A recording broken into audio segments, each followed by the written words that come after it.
it's pretty obvious that we are looking at almost a stillbirth of a democracy.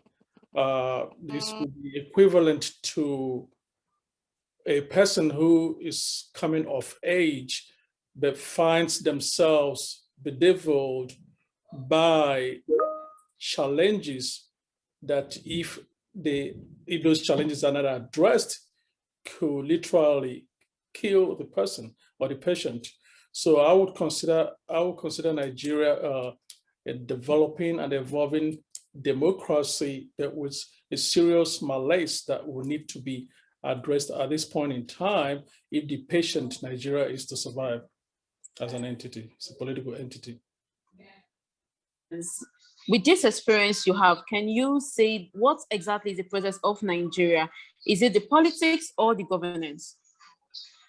Well, it's a combination of the two, because if you don't have a proper foundation and you are trying to build something out of nothing, then of course you're going to have problems right there at the onset, or you're going to have problems a little bit down the road, regardless of how glamorous it may have appeared at one time on paper. So the whole process of governance in Nigeria is a reflection of the politics of how the people actually get into governance. You cannot sow a different crop and reap a different crop. So once you are in a situation where you have sown oranges, you would expect to reap oranges. Anything beyond that will be unnatural. And so we need to look obviously at the politics of the environment, how people actually come to power, and then how the people govern. And once you look at those, you find that there's a serious disconnect from the actual process of coming to power, which does not reflect democracy the way democracy is designed to be. And as a matter of fact, given the development of and evolution of governance around the world, a democratic government is the best thing that we have right now, that the world has right now.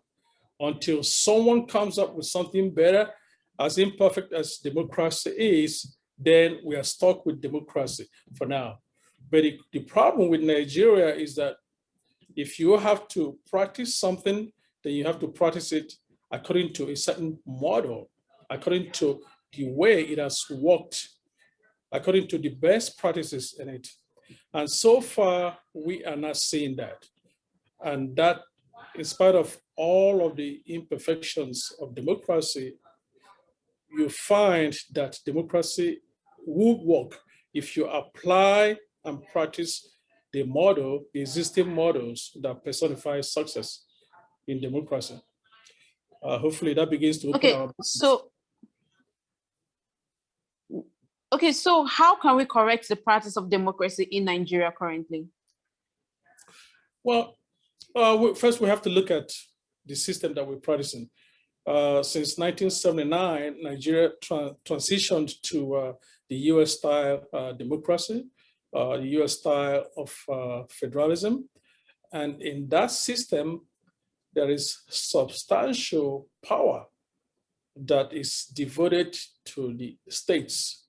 In fact, the federal government in a democracy that is patterned or modeled after the United States has limited roles.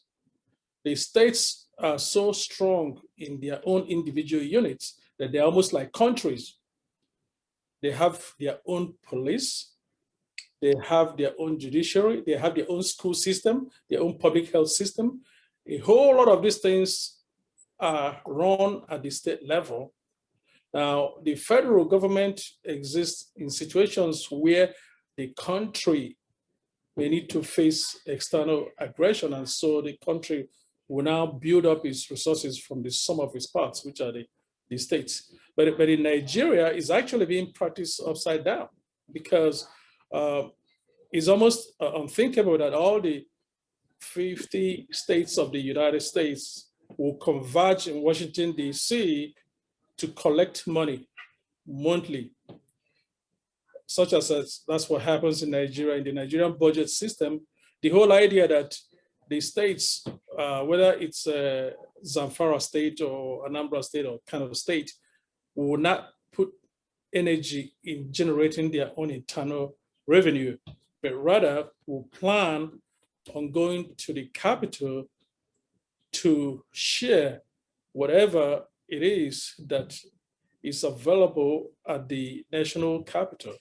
I mean, you know, that in itself begins a chain of complications that renders the states to be states only in name and not in otherwise democratic practices.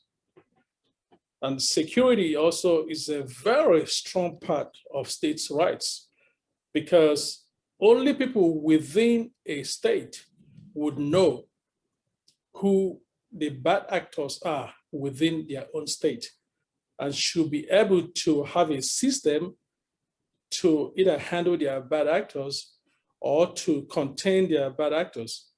But in a situation where the governor of a state does not have police under their control, a matter as local and as basic as policing under their control, then that is democracy operating upside down.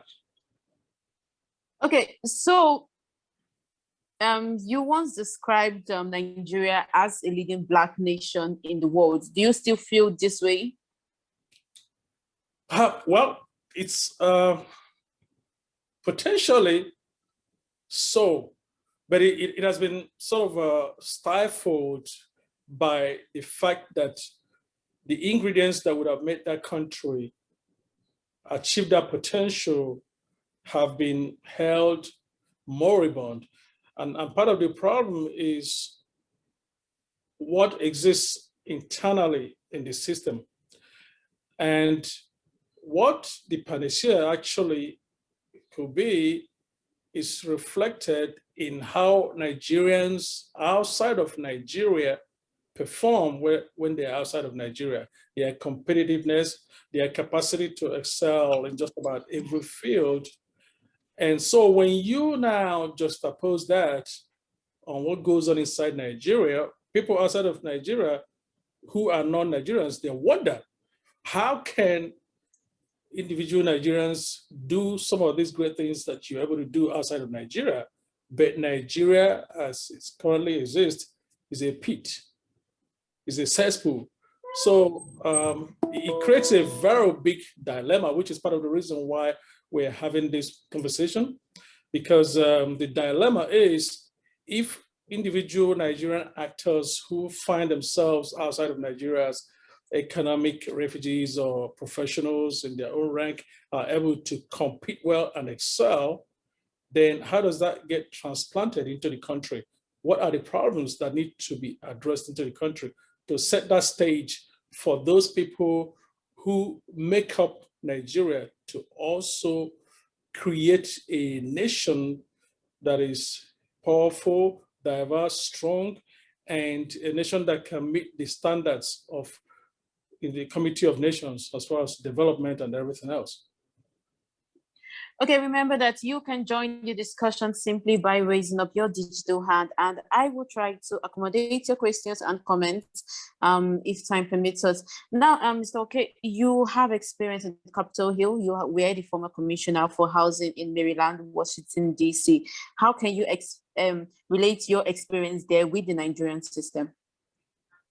Well, it's fairly straightforward, because there are, even God himself originally laid out various models of doing certain things, but beyond where God stopped, humans have learned what works and what doesn't work. For example, ever since man's invention of the wheel, we have found that for anything to move rapidly, you have to strap wheels on it. You know, that is the best model that humanity has right now.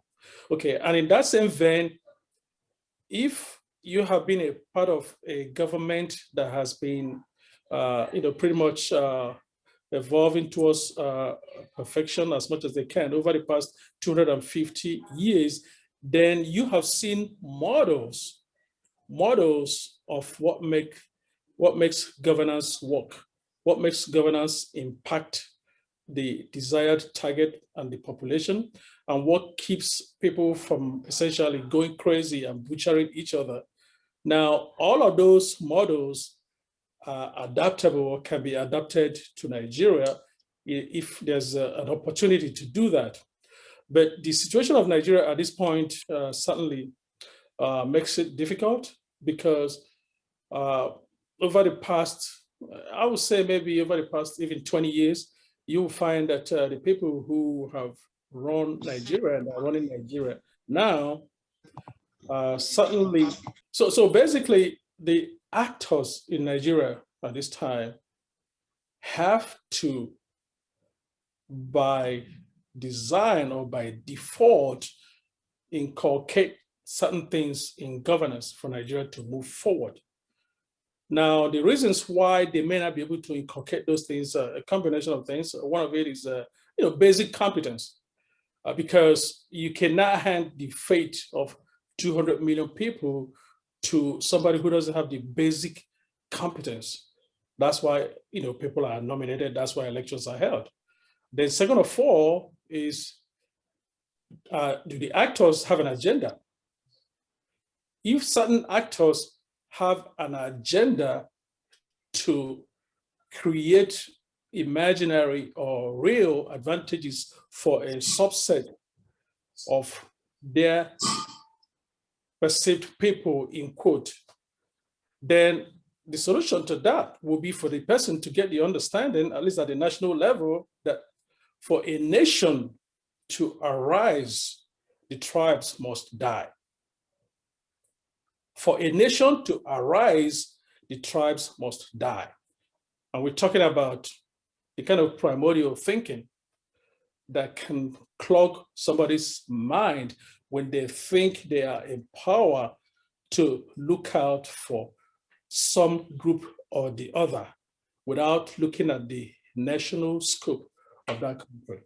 So that's part of all of the things that Nigerians need to look at squarely, very squarely, and determine, do they want to grow as a nation? Do they want to get to a level where it's a developed country and they can enjoy the dividends that come from being in a developed country, not given to the current state of insecurity where basically the country is falling apart. And sometimes it appears that the government gets carried away with people who come out with placards and say that do revolution this, revolution that. But the reality is that the revolution in Nigeria started a while ago. It's already on. It's already happening in the Northeast with all the Boko Haram issue that has been on for the past 10, 12, 15 years now. And then it has spread to the Northwest and North Central with all the banditry and the every man for himself activities of the herdsmen and everyone else. And then it's spreading to the South with the insecurity that is currently creeping up in the Southeast and in the Southwest. So the revolution is already on. It's just that the actors perhaps are wearing a veil where they don't want to call it a revolution, but the revolution has already started. And if nothing happens, it will end up consuming everyone. And that is okay. So we have a hand, Elombah Television. I can see your hand up. The platform is yours. You can ask a question. Mr. Tony Mbonu, my question will be, you move around the power brokers in Washington, D.C. I know that. You have organized conferences where American politicians are present. And I'm sure you will be aware that John Campbell once said not too long ago that the United States government should consider Nigeria a failed state. Do you agree with that? And if you do you think that Nigeria has lost its influence in the global scene today? Well, okay, I wouldn't go as far as to agree completely that it's a failed state, but it is a state that is in danger of failing because of the various direct and indirect issues that are trying to overwhelm the country right now. And the chief among them will be security or insecurity, as you may choose to describe it. And I think the situation is salvageable if there's a conscious effort. There has to be a very conscious effort, both on the part of whoever ultimately leads that country or governs that country over the next few years. But people can also decide to raise their hands and say, well, it's done. There's nothing that can be done. But that is a matter of the fact that people giving up without an effort, without a struggle to save and contain the place. If an effort is not made to contain the place and the place fails entirely, then essentially it will be the last of the modern opportunities that an African country has had to assert themselves at the world stage. All the ingredients are there, except for the will of the people of the country to build a great nation. And so, okay, let me ask you want to ask something? Let me ask you a second question. Do you think that the United States is currently ignoring Nigeria? The last US president to visit Nigeria, if I'm correct, should be President Clinton. Nigeria used to factor greatly in the calculations of United States policy. We know how Murtala Muhammad countered America with respect to the foreign policy towards Angola. So before United States will take a position regarding Africa, they will have to consider what will Nigeria do. But today we no longer see that happening, to the extent that the highest US official that now could visit Nigeria, if any at all, will be the US Secretary of State. What do you think? Yeah, well, certainly that reflects a serious problem that is not only based on American perception, but the reality on the ground. If you do not get your house in order, if a country does not get its house in order and is not able to bring a certain respectability to the Committee of Nations, then they begin to lose their influence rapidly. And that has been happening over the past, maybe even the past 15 to 20 years, because incrementally, the opportunities that were wasted begin to build up. If it gets to a point where you cannot handle the internal security of your place, then you actually will get limited help from people until things fall apart. Because nations are like individuals. They have their issues to take care of. Everyone has their family. Everyone has their own infrastructures to improve on. Nobody is sitting still. Now, their first priority, of course, whether it's the United States or UK or Japan, is to shore up their own situation before stretching out to try to build alliances and to keep an eye on what's going on. And so everyone has to bring something to the table. But lately, Nigeria has not been able to bring a lot to the table. And the one economic asset that Nigeria had over the past 50 years, I'll say, which is their capacity to provide a portion of the energy for global use, is dwindling by the day, because the world is actually not sitting still. The world has moved on or is evolving to a point where the economy that comes out of the sources of energy is changing rapidly with renewable energy and stuff like that, and with the United States themselves producing enough oil for their own internal use, and even exporting some. You find that the influence that Nigeria had back when it was able to scale up or scale down the oil production is no longer there. And then if you add that to the fact that if you're not able to contain the internal security of your own space, then these countries are perhaps going to sit still and watch you fall apart, and then people can pick up the pieces to the extent that they can.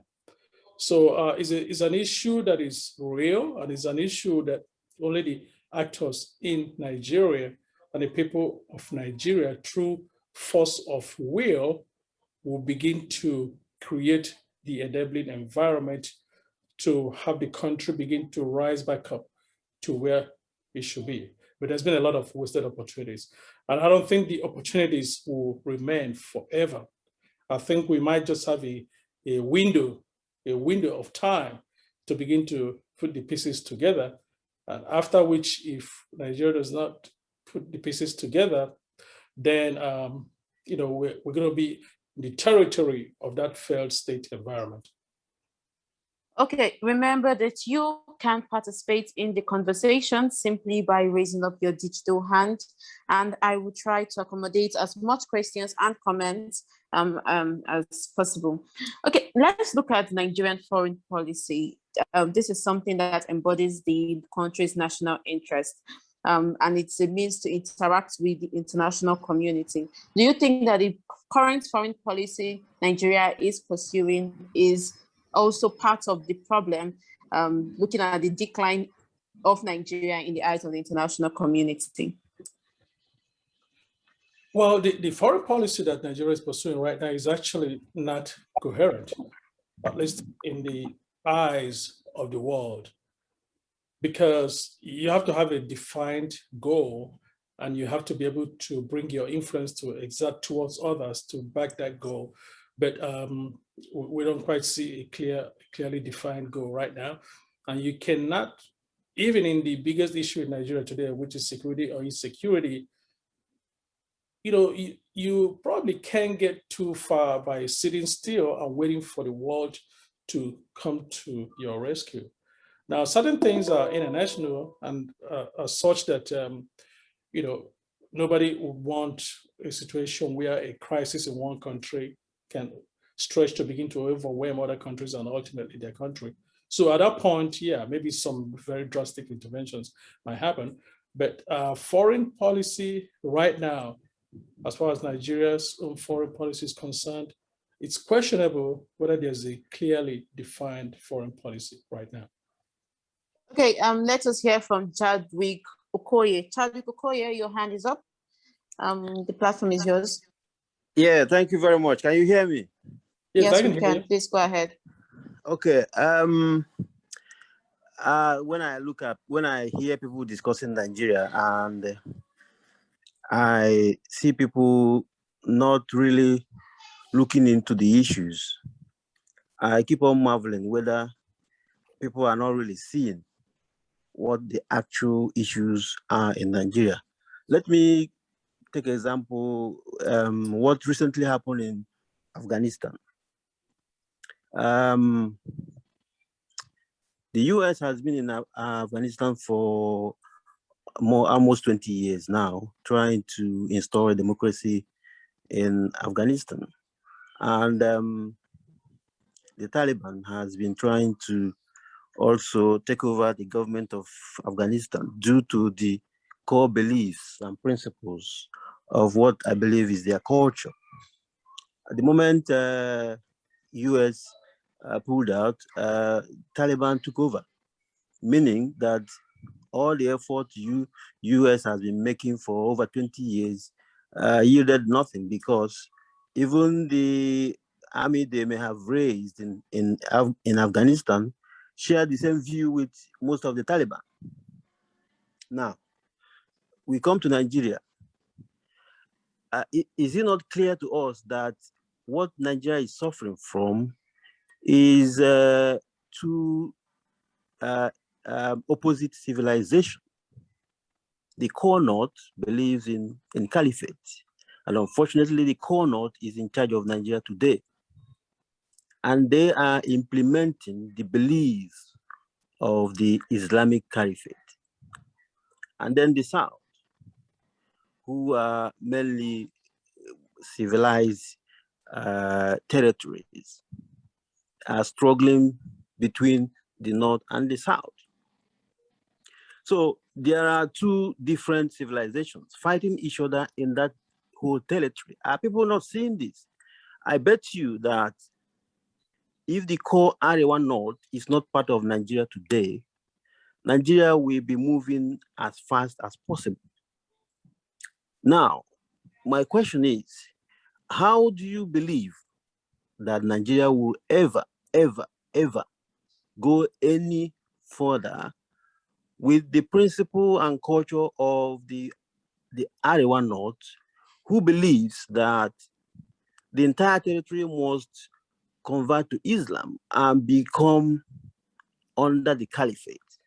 And this is why Boko Haram has not been able to be defeated, because even the people who are fighting Boko Haram share some values with them.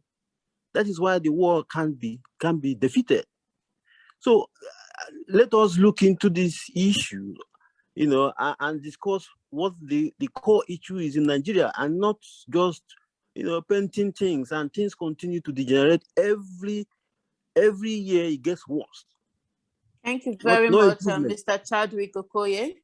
Let us allow Mr. Okey to answer that question. You heard him, Mr. Okey? Yes. Thank you very much, Mr. Okoye. Well, see, the situation is that when you look at a country like Nigeria and you look at the Nigerian situation, you have to look at it as holistically as possible. You would consider it as, if you're going to build a house, there are modern standards and modern things, each of which has to be accounted for before you actually build that as a study house. Now, granted, there's a huge division between the religious north and the Christian south of Nigeria, but it actually goes beyond that, because even within the north of Nigeria, it's not homogeneous as people thought it may have been. Okay, now, because it's not homogeneous, yeah, okay, there's a risk that the northern Nigerian region, which probably has, I would say maybe 65, 70% Muslim, where there's about a 30% Christian community dispersed all over the north, there's a chance that that kind of environment exclusively on its own could be overwhelmed by a Taliban style agenda. But the rest of Nigeria is a whole different story. It is extremely difficult, based on all the human factors that are available today, for an Islamic government to overwhelm the entire southern Nigeria. It is not as simple and as easy as it may appear for someone who's looking at it from a certain prism, because the southern part of Nigeria has peculiarities, very many peculiarities that make it a little more complex for someone even to come in with an invading army to overwhelm the place. The bigger problem in Nigeria, from some of the views that we have seen, is that even the south of Nigeria does not have sufficient homogeneity or means of perhaps coming together rapidly as a strong opposing force to oppose the north. If there was a line drawn between the north and the south of Nigeria, the south of Nigeria has its own elements of heterogeneity. And then also the south of Nigeria is not really completely united, especially the southwest of Nigeria and the southeast of Nigeria have not come come to a point where they see problems from the same exact lens. And so these things become a little more complex when it comes to the actual application. Yeah, the religious issue, these are big issues. These are actually among the things that will need to die for a country and a nation to emerge. Because at this point in time, even though I used the analogy of the tribe must have to die, but religion, you know, whether it's the Christian religion or the Muslim religion, has to have its limitations in a supposedly secular country. And the sooner those two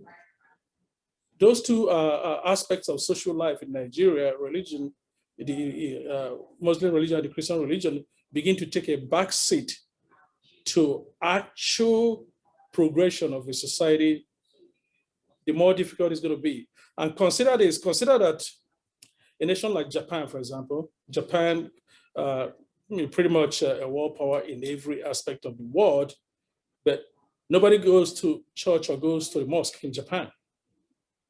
Religion it's something they hear about maybe on TV when they're looking at foreign news. And so, but the average Japanese gets to live to be 100 years, gets to operate in an environment where there's clean water, there's clean roads, there's trash picked up, you know, there's what a Nigerian would consider heaven on earth. So the whole idea of, you know, perhaps a society that is stewed in the concept of an Islamic culture versus a country, a southern part of the country that is stewed from the constructs of Christianity is only a problem to the extent that the people have allowed it to be a problem. You know, we need to, there's a lot of parochial thinking in Nigeria. There's a whole lot of parochial thinking that in itself is so limiting that if that frame of mind doesn't begin to change, we probably won't see substantial development in Nigeria for the next 100 years. And I'll tell you, even in Saudi Arabia, where the Nigerian Muslims consider as, you know, their place of holiness, have undergone so much changes that as at 2 years ago, the Saudi started a ministry of entertainment because they wanted to be a little more secular and create some kind of a recreation for their people so that everyone is not operating with their head stuck in the Quran. Because these are the things that make a nation great. You know, the fact that a nation has a holistic cover of every aspect of life. Art is as important as science. You know, new technology and knowledge and technology are as important as the rudimentary services that exist in a country. So all of these things have to holistically come together for people to actually begin to enjoy living in that space called Nigeria. And I'll tell you something about Nigeria that perhaps people who have lived in Nigeria all their life that have not had a chance to look at Nigeria from the outside looking in, is that Nigeria has something you cannot take away from them, even if you killed everybody in Nigeria and leave 10 million people to start afresh. And that is the art and the rhythm that West Africans, particularly Nigerians, carry in their DNA. Now, the average person in Nigeria doesn't think that maybe making music, it's a big deal. But the rest of the world, Europeans, Asians, they actually have to write music down to be able to make it. But in Nigeria and West Africa, music is like a spontaneous creativity kind of thing. You put a 7-year-old kid who was born and raised in Nigeria and you're singing or doing something and they might be tapping some drum beat on a table. And that sense of rhythm and sense of art is unique to West Africans. So far, I've been in about 12 countries around the world in all of the continents, North America, Asia, Europe, Central America. And you find that people don't have that instantaneous creativity that people in West Africa seem to have, particularly Nigeria. And that also explains why today, in today's internet generation, you can visit every every big city in all of the 50 states of the United States, and if you go into a lounge, you hear Nigerian music played before you hear 3 or 4 songs. Now, those things are things that are ingrained in the average Nigerian, not the oil on the ground, because the oil on the ground is going to be irrelevant someday. But industries can be developed right around that creativity that can ensure that Nigerians begin to live a better life because they have an opportunity to sell those things internationally. And as a matter of fact, part of the reason why the US became a superpower over the past, in the 20th century, was not just because they had good roads and good infrastructure and had industries and all that, but also because of the culture that US projected around the world. And that culture was attractive because it was the first time that there's a fusion between African culture and European culture. And the African culture created the music and the spin-off of the art that was projected more in the United States. And Hollywood as an industry and the industry of California, which was centered around that, and New York, became one of the prime exports of America. The entertainment that came out of those areas of America, still one of the most powerful. Yes. Okay, doctor. That's okay. Sorry to cut you short. Let us take more hands. Due to the time constraints, I'll ask you to keep your questions or your submissions very brief as possible, so we can take all the hands before our time, before we have to end the show. Dr. Tony, please keep your question very brief as possible. After a minute, I'm going to cut you short. Dr. Tony. I think the idea of briefs should lie with lawyers who normally write briefs. Historians don't normally write briefs. So I don't, it's not in my culture. That language is for lawyers like our guest and Mr. Elombah. The basic fact is this. Most of our people outside Nigeria, they live on theoretical prisms about the reality on ground about Nigeria. First, and this is where I actually like him to, the major question I'm going to ask him before I put in some agenda. Israel today is very powerful, mainly because of the proactive dispositions of her diaspora. Yep. Yes, and Nigeria, and when you are talking about Israeli policy, Israeli threats in the war today, it does not lie only on the people living in Israel today. It lies mainly on the strength of the diaspora. For example, the Balfour Declaration of November 1917 was a letter written by Rothschild, Count Rothschild, a businessman, to the Queen, asking him to give his people a country. That Balfour Declaration, it was a letter written by a single man. That's to show you. And today you are in US. You know that every presidential candidate in US will address the Israeli AIPAC or whatever it's called in US today, before the president, and they give them promises. I know that anybody, no presidential candidate that will come out for his campaign in US without trying in one way or the other to appease Israel. And it took Obama the tail end of his regime for him to revolt against Israel, because he knew if he had done it in his first term, the possibility of coming back for his second term should have not been there. So, but you see, I've been to US and I see some of, no, excuse me. Dr. Tony, please go to the question. We don't have time. Please, can I, if you don't want me to talk, let me stop. We're not here for a chance play. Oh, go ahead. Go ahead. Yeah, go ahead. Please. Deliver your question. Lady, we're not here for a chance play. Okay. Yeah, let's hear the core of the question. Yes. Some of what has been the role, yes, I've been there. And most of you are politically indolent, just enjoying the pride of being in US. There's no vibrant force to change the political dynamics in Nigeria. It is one. So first of all, you tell me, because it's not a question of telling us America is this, their foundation, patriotism. What have you people in US been doing? Because if I know the strength economically, intellectually, technologically of the Nigerian diaspora in US alone, if we mobilize, can put that country, can put Nigeria in order within a month. Yeah, let me address that. So yeah, finally, you know, you talked about, oh, there's every impossibility for Muslims to conquer Nigeria. There is every possibility, because that is a man with an AK-47 is more powerful than what 100 men without anything, and it has been happening in Nigeria.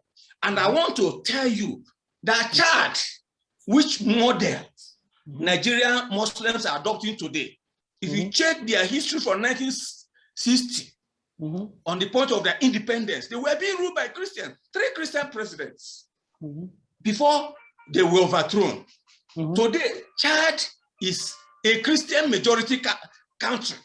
But there's no hope tomorrow for the Christians of the country to reclaim their right of political leadership in Chad. So the possibility of such taking, and it's already taking place in Nigeria, is there. This is something I want you to hear. Thank you very much. Yeah, thank you very much. I think your questions are certainly very relevant and important. First of all, let me address about the Nigerian diaspora. The Nigerian diaspora basically started to foment its economic and then political power maybe over the past 10 years.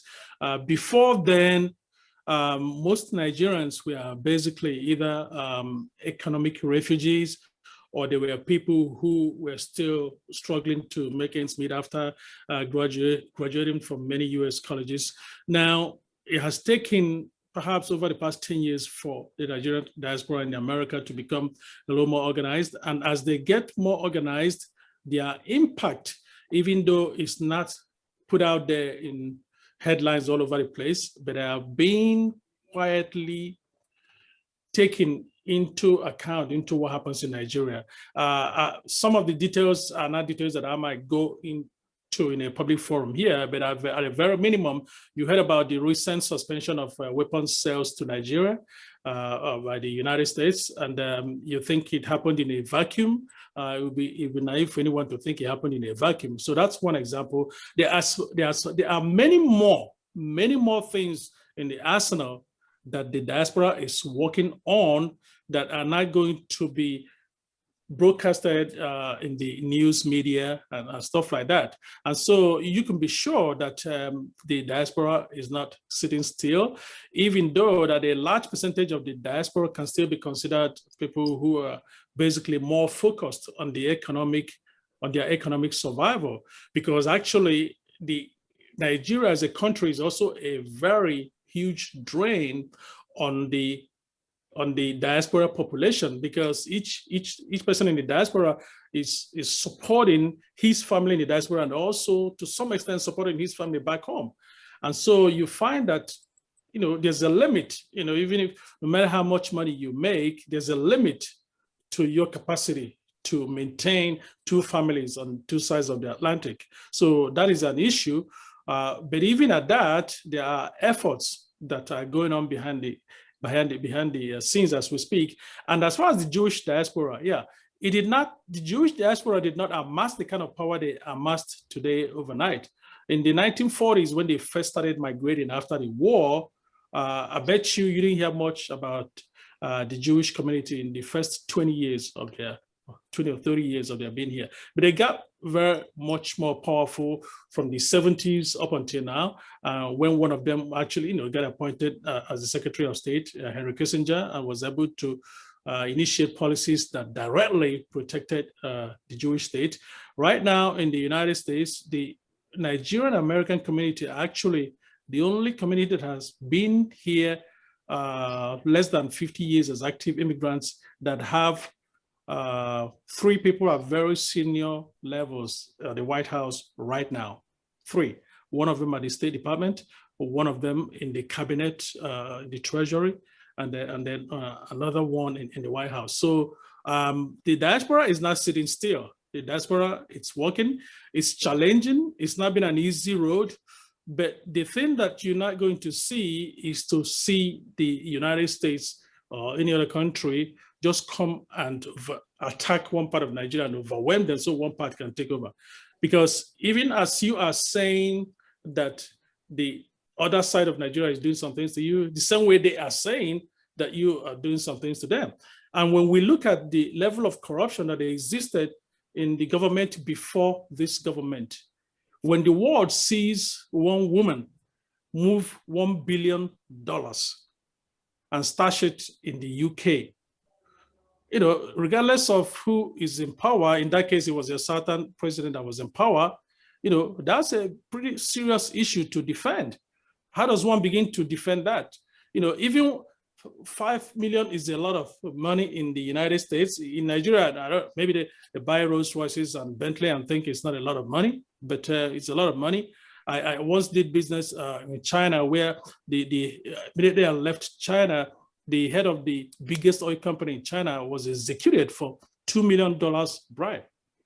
And you find that in Nigeria, people just walk away with $50 million and stash it in a cesspool, and they go back to their villages and they're celebrated.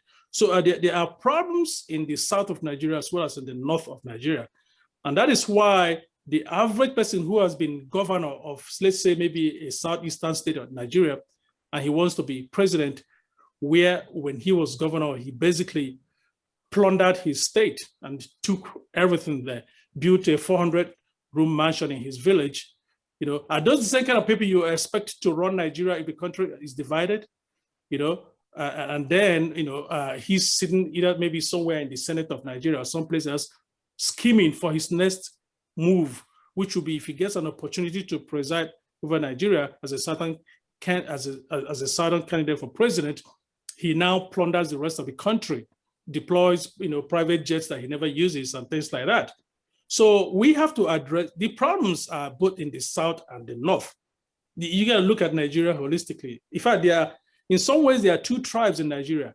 There's a tribe of bandits that is in power that is both north and south, and then there's a tribe of the people who are maybe 90% of the country, who take the brunt of the bandit. So all of these things need to be looked at holistically without trying to cover them up with bandages in order to arrive at a potential way forward in Nigeria. I hope that thank you so much. Okay. Thank you so much, Mr. Okey. We please remember that if you have asked a question, kindly lower your hand so that I can know who to call next. Emmanuel Z. Emmanuel Z, your hand is up. Emmanuel Z, if you're not ready, I'm going to call the next person. And remember to keep your question as brief as possible. We are almost out of time, and Mr. Okey has other things to do. So please keep your questions as brief as possible. Thank you very much. Good evening, everyone. My name is Emmanuel Z from Plateau State. I just want to ask you, sir, at what level or at what level of deterioration does the international community intervene in what Nigeria is facing, where the dominant ethnic groups are suppressing the minority ethnic groups? Whoever has followed the state of events in Plateau State will actually tell you that we've had series of killings, and for the first time that a few Fulani people were affected, about 20 or so, while the Plateau people were on their way to bury over 70 people. And then all of a sudden, the president commented, his media aide, even the governor could not stand to defend his people. People have been suffering in silence, and I want to know the level to which it gets to before the international community intervene in cases like that of Nigeria and Plateau States. Thank you.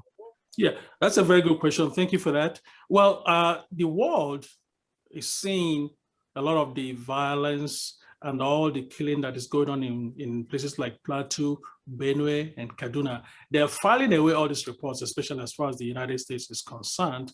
And the point is that when there's the wheels of government of any nation making a decision turns a little bit slowly because there are procedures, there's communications, there's meetings, there's dialogues that need to happen, except when their own direct interest is threatened. As much as the United States has their naval ships, within 24 hours of every country around the world, they're positioned in all the seas, Atlantic, Pacific, Indian Ocean. But the thing is, their own primary interest is to keep their nation prosperous and stable. And so a lot of the issues in Nigeria, there has to be some proactive activity on the ground that will now spur international help. And in fairness to the gentleman who spoke earlier about the person who has AK-47 versus 100 people who have nothing, that's where that becomes a real issue, because a lot of the issues coming out of Nigeria are accusations that the government is either standing by or encouraging indirect decimation of native populations. So that is a very valid issue. Now how to confront a government that has the monopoly of the instrumentality of war, guns basically, remains something that has to take a total strategic unity within the country of those that are affected. Now, granted, they may not have the luxury to actually go ahead and have all these meetings, but at some point, it becomes a necessity. Even animals in the bush run together when they are threatened. If you ever watch National Geographic and see a lion chasing a band of deers, they are all running together, for reasons, because if they run, if they dispart, the lion goes after one of the parties. So that needs to happen in Nigeria between the communities that are impacted, whether they're in the middle or in the south, or southeast or southwest. There needs to be a kind of coming together, because he who has the gun doesn't necessarily have the brain power to plan and anticipate every kind of move that can come against them. There needs to be a coming together, and then a strategy will come out of it. Nobody with an AK-47 can kill up to 1 million people, because some people will be coming from behind, some people will be coming from the side. You can only shoot in one direction. The army shoots in one direction. And so all of these things, the mindset has to be, okay, we are affected, we are impacted. Okay, let's talk, let's devise a strategy together. And, this is a great beginning, of course, but, that has to be clearly executed to a point, whereby now you're able to at least defend yourself, and then someone can step in. Okay, please permit me, Mr. Okey, Mbonu. I promised to keep you for just 1 hour, but it seems as if we'd have to extend the time a bit to accommodate more questions and comments. Is that okay? Fine. Yes, that's fine. Okay, that's fine, because these are very important issues coming up. Yeah. Okay, so I'm going to call the next person, Chinyere Abia. Your hand is up. Chinyere. Chineye, good evening. Sorry, Chineye Abia. I'm sorry for that. Chineye Abia, please go ahead. Yeah, thank you, the speaker, for a wonderful expose, and the organizers. I raised my hand when the issues of insecurity in Nigeria, when he pointed to the issues of insecurity, and to just share the reflection of the thoughts that have been bothering me this morning, since yesterday, when the news of Taliban breaking into Kabul and Afghanistan, and the effect that will have on global security, and the way it will embolden separatist fundamentalists across the globe, especially in Nigeria, where we're having to deal with fundamentalists, especially Islamic fundamentalists in the north and they have spread almost across the entire length and breadth of Nigeria. Those are challenges that the world has to, especially Nigeria, has to confront at the time. And for those in diaspora, this is something that you need to consider.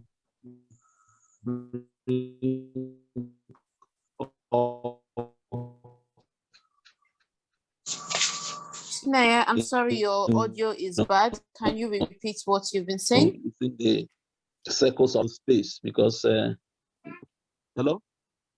Yeah, Yes, go your ahead. audio was Go ahead with your Hello? yes, question. your audio was breaking a bit. Can you repeat your question?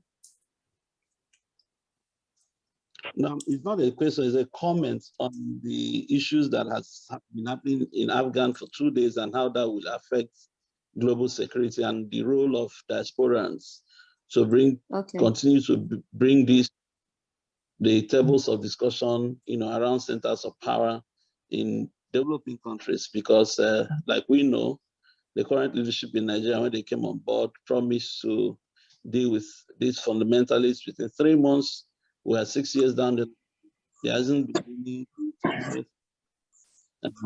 Yeah. It's been Well, yeah, thank you, Mr. Chineye. If I can just address a little bit of your concerns, which is certainly concerning to all of us as people of Nigerian descent, whether we're on the inside or on the outside.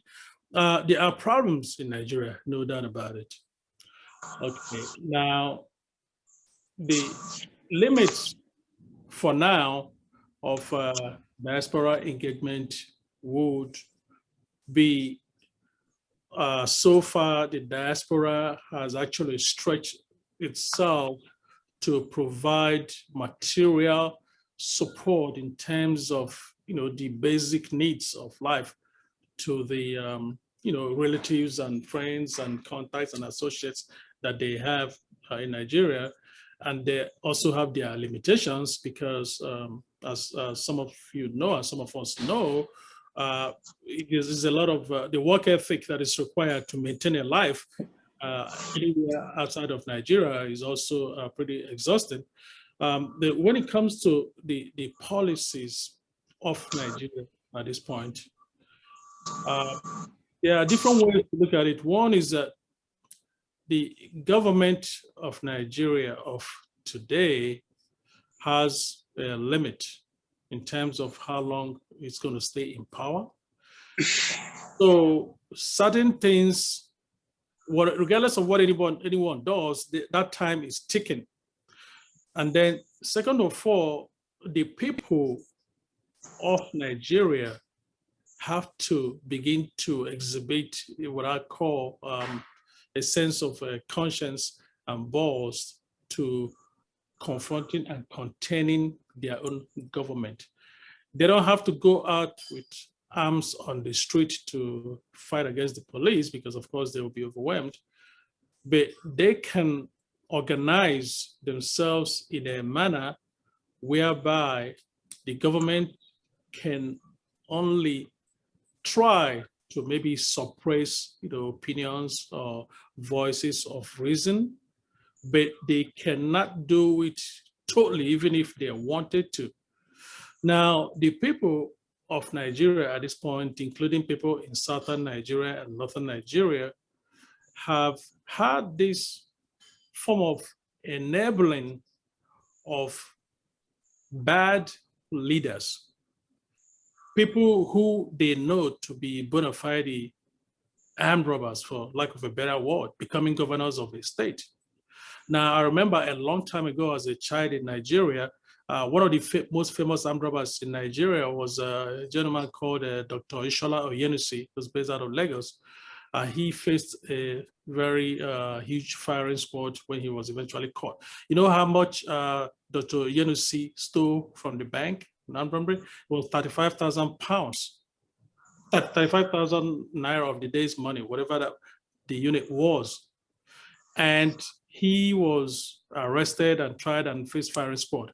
Now, today, a given governor, whether it's in the north or in the south, goes ahead and misappropriates $50 million, $100 million of every revenue coming to his state. In fact, some of them pretty much appropriate 80% of the revenue coming to their state and leave 20% for the work that they need to do. And that's not realistic. And then the next day, they find themselves in the Senate of Nigeria. Some people are actually hailing them. Now, that is what I consider depravity and connivance of the governed.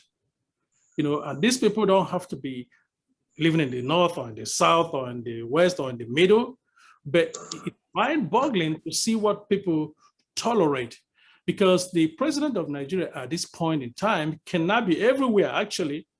Yes, he might have some form of an agenda that we may or may not know what it is, but he cannot be everywhere. He cannot be at the states, he cannot be at the local governments, at least in terms of, deploying resources. So people need to express some outrage rather than enabling people that they know that are essentially daylight bandits to lead them. So the problem is both leadership and followership, but it's more of leadership, of course, because the leader has to show by example.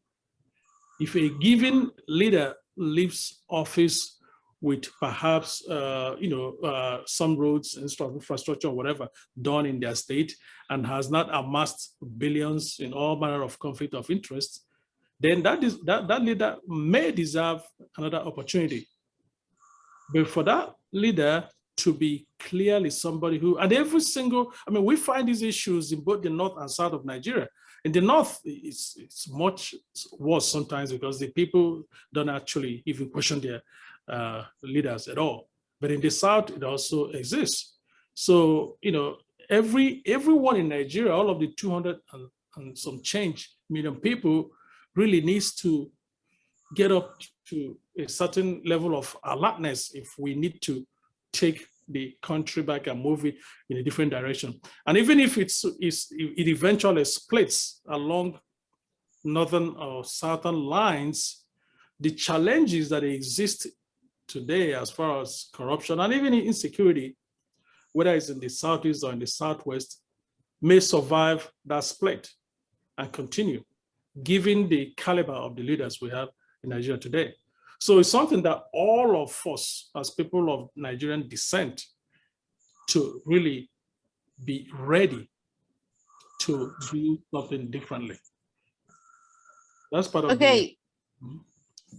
Thank you so much. Remember that if you have spoken, kindly lower your hands so I would understand the hierarchy of hands that I can see here. Comrade Christian Ikenna. Comrade Christian Ikenna, can see your hand up.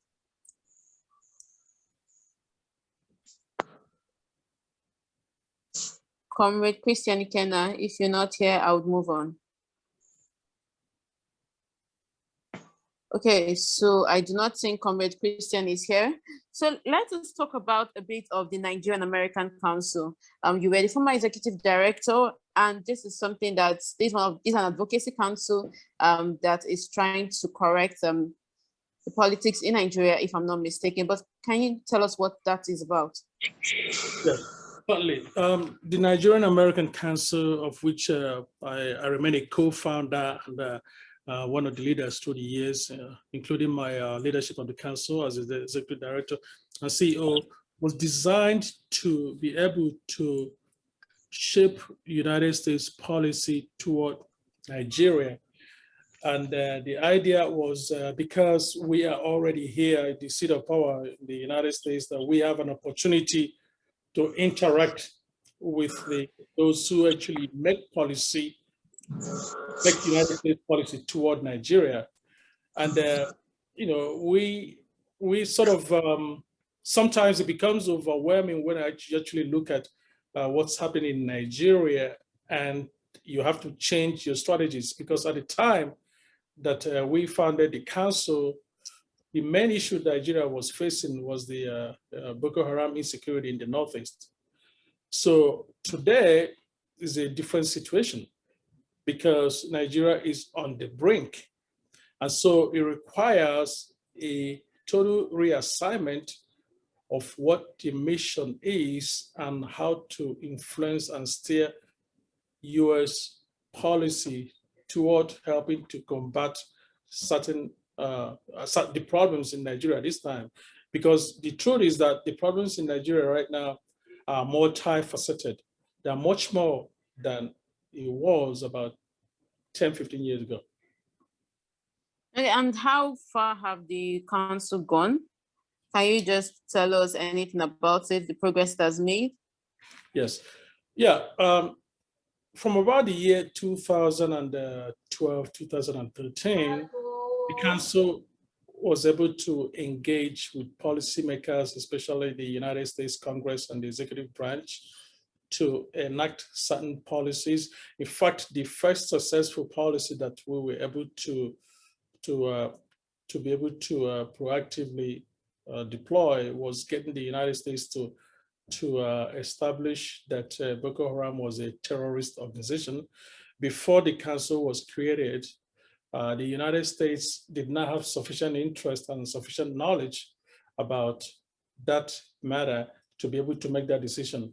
But when we came on board, we were able to initiate a discussion of that matter and get the US to enact policies reflecting that Boko Haram was a terrorist organization. Now, that was one major victory that we had at the time. As I said, today, the issues at stake are actually much more substantial, and they will require much more careful thought and careful engagement. And one of the main issues that is really a quagmire as far as the Nigerian American Council and the Nigerian American population is to whether breaking up the country is in the overall interest of the people that form the country at this point in time. Because we want to be careful about taking a final leap along those lines, because there's also potential for a serious abuse of power by new actors, even if Nigeria is divided today along regional lines. So hopefully. Okay, Comrade Christian Ikena, your hand is still up. If you are here, the platform is yours. But if you're not ready, I'm just going to move on. All right. Good evening, everyone. Good evening. Yeah, I must commend the organizers of this event. Okay, my question is, what do you have to say? What do you have to say about our electoral system, which is actually dying off as the day goes by? Just like, okay, it's only here in Nigeria that we heard some time ago that the states in this country and an election runner, someone who finished as the fourth position, finally coming back to become the governor of the state, and taking it to the Nigeria as a nation. Now, on the aspect of votes buying when it comes to during the electionary period, please, I would like you to actually shed more light on it so that Yeah, thank you, Comrade Abamara. You raised some very pertinent questions there. Now, the electoral process in Nigeria is obviously supposed to be one of the foundational underpinnings of the democracy that Nigeria is purporting to practice. But of course, we know that it's been bedeviled with problems. And here's what we see right now. We see the National Assembly having essentially betrayed the country in the last opportunity they had to reform that bill by not passing an electronic transmission act to bolster the electoral laws as they are now. So that in itself is a very massive betrayal that we expect Nigerians to take a position on down the road. Maybe now, maybe tomorrow, maybe in the next few weeks, who knows? Because that's a total betrayal. Now, what they have done is essentially to set the stage where elections can simply be called by one person, one returning officer, and somebody rigged into office, as in what happened in one of the states in the South, which you mentioned about a candidate who did not amass enough votes becoming governor. Now, I'll tell you, in spite of what I call the evil machinations of the political actors, there's two ways this could play out. One of the ways is that even if the people do not protest this injustice, this robbery today, but the issues are still brewing. So something can happen tomorrow or in the next few weeks or the next couple of months that can trigger a massive reaction that can consume whoever these bad actors are. Now, the other thing also is that the overhaul that is needed in Nigeria at this point, the other disappointment is that the judiciary, not all of the judiciary, but certainly the judiciary at the top level have allowed politics to infiltrate the judiciary. So whereby a matter comes before the judiciary today and there's abundant evidence that injustice has been done, and the arbiters of justice decide to still go ahead and maintain the injustice, that becomes a problem that I realize is beyond the ordinary person on the street, because the ordinary person is supposed to have this judiciary as their circle, as a place to run to for cover. And when they cannot do that, then what's probably going to happen is that certain things are being put in place by default, whether the actors know it or not, because we find that in places where people who consider themselves invincible or have so much power forget that power is essentially transient. It's very temporary. 4 years is not a long time. 2 years is not a long time. And you never know what the actors that will come by in the next 2 years are going to do in order to rectify the problem, as long as they mean well. Now, the other thing also is that there are things that may be beyond every human being, both those who think they have power and those who don't think they have power. And those things, as much as Nigerians can be religious people, maybe they can understand a little bit of that. But even if you strip religion away from it, you find that there are powers that can, at some point, when something becomes overwhelming, there are powers that change things on their own by default. Just like many years ago, Mr. Abacha was all set to become the maximum ruler of Nigeria. He had basically muscled all of the political actors of the day, and everyone had cowered before him. And he was totally invincible at that point. But we all know how the story ended. The people apparently had limitations as to what they could do, but we all saw how the story ended. So there are elements like that that are within the realm of the unknown.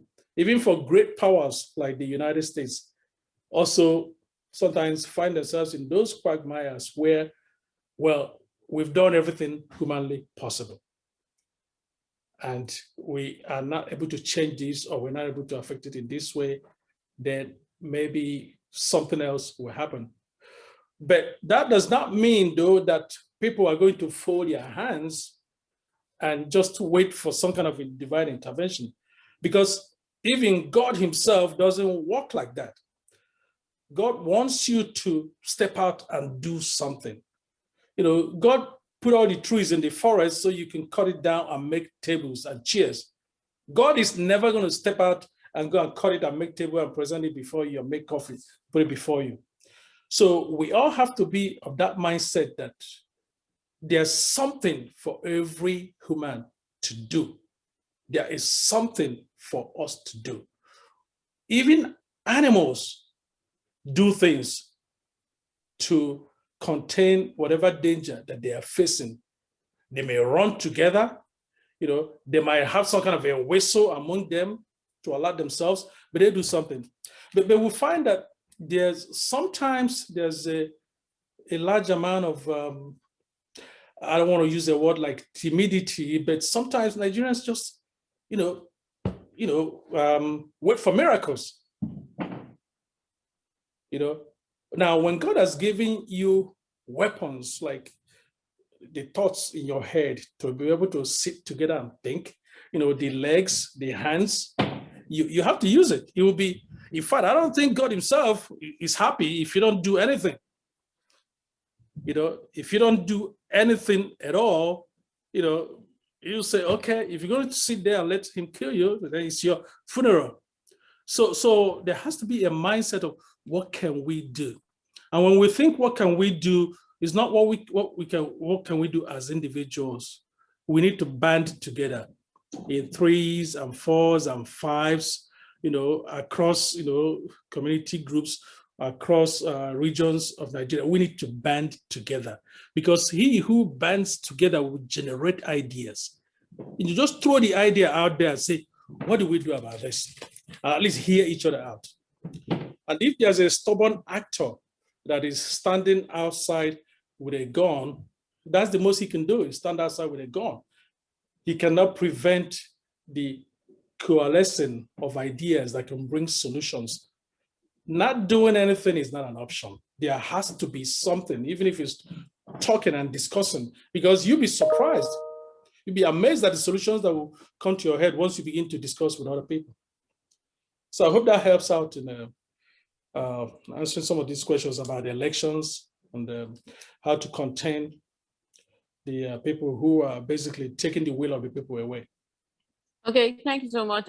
Just before I let you go, let's talk a bit about Anambra November 6th elections.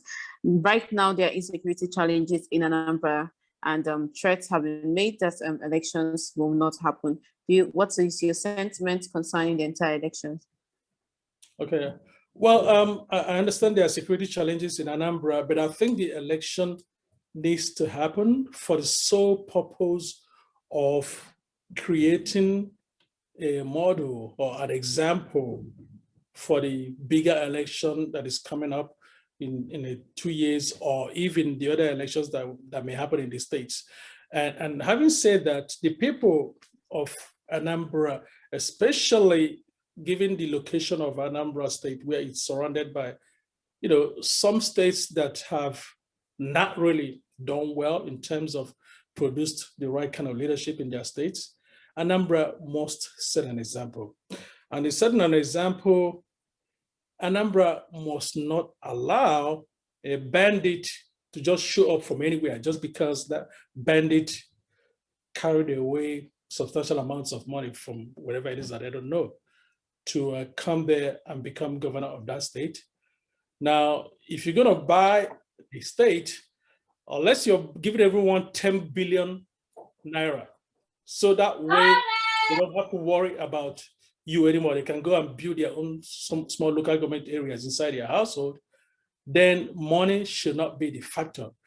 We see certain kinds of craziness that goes on in some parts of the southeastern part of Nigeria, but that craziness has to have its limitations when it comes to Anambra State.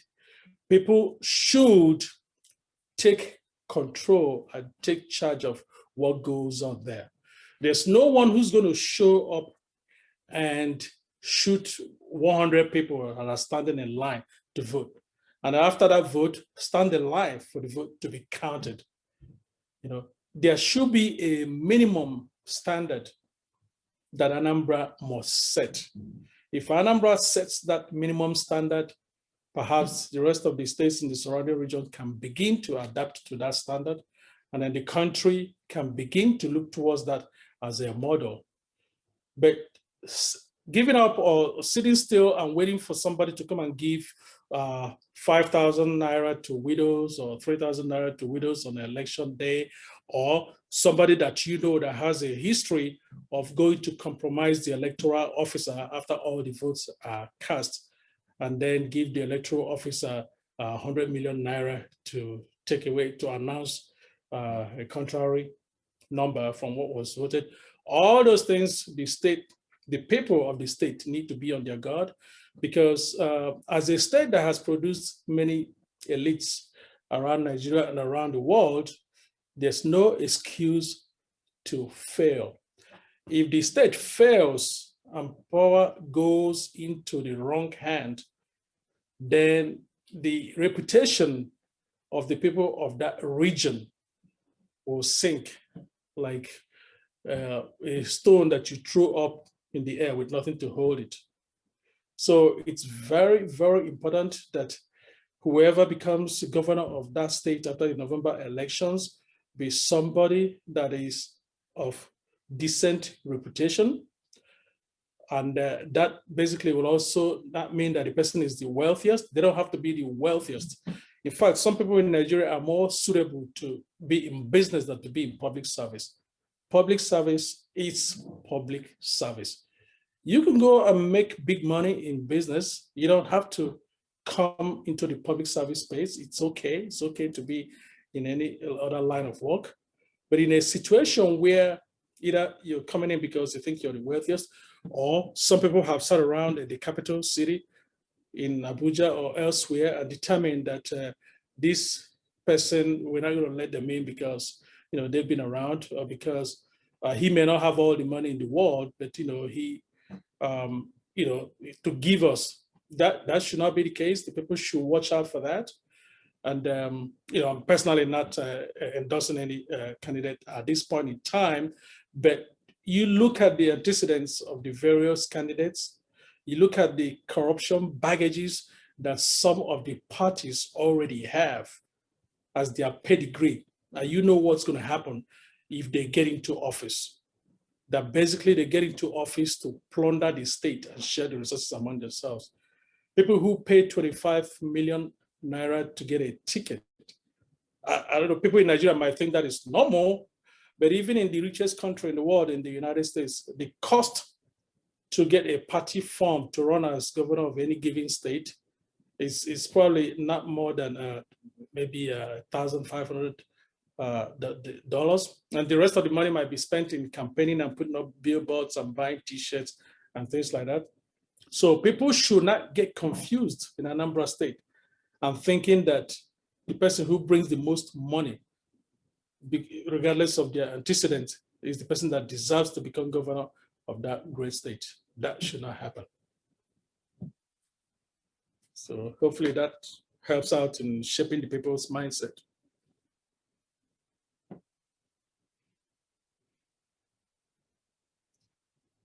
So, moderator, you still there, right? Moderator? Perhaps we could take a few more questions. Yes, I am. Yes, I am. Yes, I am. I have kept you long enough, so Augusta, I would have to. Yes, I am. I am. Can you hear me? Yeah, I can hear you. Can you hear me? Okay, Yes. so I would have to round up the session now, but kindly indulge Elombah Television. He would want to keep you for a few minutes for an informal chat, but let me end the session now so we can stop the recording. Remember to follow.